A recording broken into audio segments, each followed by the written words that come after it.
Hey everybody! I'm here today to tell you and show you how to fix a flat pillow. If your pillow is flat, if it's not comfortable, if it feels clumpy, then this is the video for you. This will be an easy tutorial and a full tutorial because I'll be going over 3 options for fixing your flat pillow. Let's get right into the pillow video.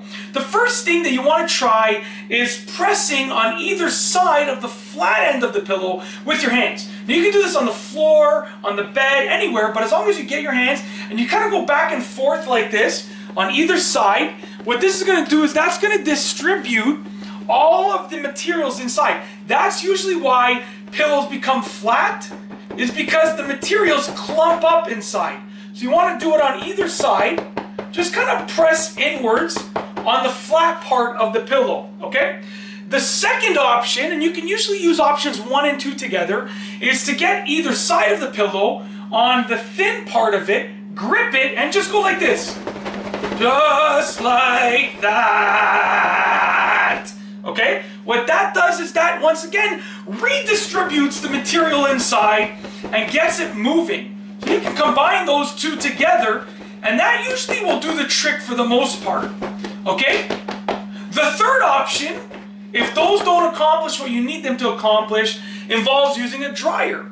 You want to take your pillow and obviously check the label to make sure that you can throw the material that your pillow is made out of into the dryer. So check the label first, but as long as you're okay with throwing it in the dryer and the material looks like the label says it'll be fine in the dryer, then just turn the dryer on with the pillow inside for honestly 5 minutes. The tumbling of the dryer will accomplish 2 things. It will redistribute all of the material inside, which will fluff up your pillow and fix the flat pillow syndrome. In addition, sometimes pillows become flat because of moisture. If you sweat a lot at night, there's moisture built up in the pillow, so the dryer will dry out that moisture and that will help the pillow fluff up as well. That's basically it. In this video, I've gone over 3 easy ways to fix a flat pillow. If you like this video, please be sure to give it a thumbs up. Let me know what you think down below as a comment. And of course, be sure to subscribe for more great videos just like this one. And that's all I have for you today. Thanks for watching.